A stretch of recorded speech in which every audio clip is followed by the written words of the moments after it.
Sa mundo kung saan nagiging mas madalas at matindi ang mga natural na sakuna, napakahalaga para sa atin na kumilos at protektahan ang ating mga komunidad.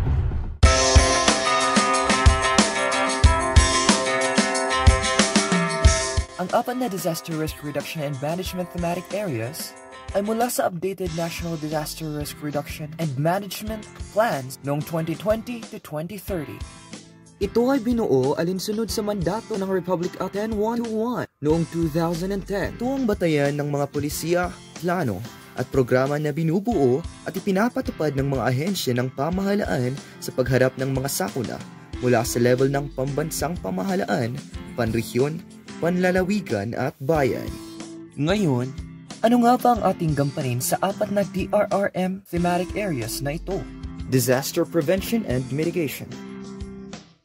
Ang disaster prevention and mitigation ay kinabibilangan ng pagsasagawa ng mga angkop na hakbang upang mabawasan ang epekto ng mga potensyal na sakuna at maging handa para sa mga kahihinatnan nito. Makilahok sa mga aktibidad sa pamamahala sa kapaligiran na ipinapatupad ng lokal na pamahalaan tulad ng pagtatanim ng puno at matugunan ang kakulangan ng mga kahoy na nagsisilbing panangganatin sa panahon ng sakuna.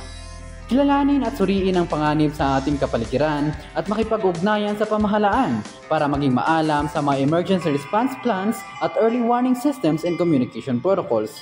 Maging bahagi sa mga community workshops at maaari ring magboluntaryo sa mga emergency management agencies sa pagbuo ng prevention and mitigation plans sa inyong komunidad.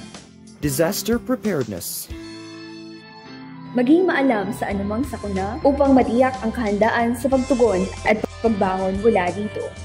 Makilahok sa mga community drills at exercises, pagsasanay at capacity building programs, trainings at mga public awareness campaign patungkol sa disaster risk reduction and management thematic areas upang mabatid ang mahakbang na dapat gawin sa panahon ng sakuna. Kasama ang pamilya, gumawa ng family action plan na naglalaman ng detalyadong impormasyon sa nararapat na gawin ng bawat miyembro. Huwag kalimutang isama sa plano ang mga alagang hayop. Maghanda ng go bag na naglalaman ng iba't ibang kinakailangan gaya ng tubig, delata, flashlight, radio, damit, mga importanteng dokumento at iba pa. Maaari ka ring tumulong sa pagpapalaganap ng kahalagahan ng pagkakaroon ng emergency supply kit at kung paano ito ihanda ng maayos. Alamin ang mga numero na maaaring tawagan sa panahon ng emergency, maging ang lokasyon ng pinakamalapit na evacuation centers sa inyong lugar.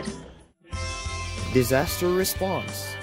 Gamitin ang iyong kaalaman sa pagtaas ng banta ng panganib sa ating kapaligiran, ugaliin ang agarang paglikas patungo sa pinakamalapit na evacuation center. Kung may kakayahan, makitulong sa pagsasagawa ng rescue operations, lalo na kung ikaw ay may kaalaman sa pagbibigay ng first aid at CPR. Magbigay ng kamalayan sa sitwasyon at impormasyon sa publiko, media, at iba pang ahensya upang matulungan silang maunawaan ang sitwasyon at gumawa ng matalinong desisyon. Magbolontaryo sa mga lokal na organisasyon sa pagtugon sa kalamidad at tumulong sa ibang nasalanta.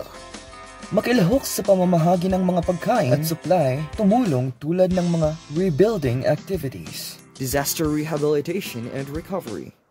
Sa pagpapasigla ng mga apektadong komunidad at individual pagkatapos ng isang sakuna, lumahok sa mga inisyatiba sa komunidad upang suportahan ang pangmatagalang pagbangon. Pakilahok sa pag-organisa ng pangangalap ng pondo at magboluntaryo sa mga lokal na non-profit na organisasyon upang tumulong sa pamamahagi ng tulong at magbigay ng suporta sa mga nakaligtas. Gayon din sa pagtataguyod ng mga programa upang makatulong na muling itayo at palakasin ang mga apektadong komunidad. Para sa iba pang impormasyon at kaalaman, i-follow ang official Facebook page ng La Trinidad Disaster Risk Reduction and Management Office at ang iba pang ahensya ng pamahalaan. Tandaan, ang kabataang balang sa panahon ng sakuna, may pakinabang. Maging maagap sa lahat ng oras at paglaing tumulong sa ibang tao. Ligtas ang nayalang. Kami ang iyong agapay. Ako si Vicky Valencia. Ako si Chomari Norby. At ako naman si Jim Kirby Pakigan.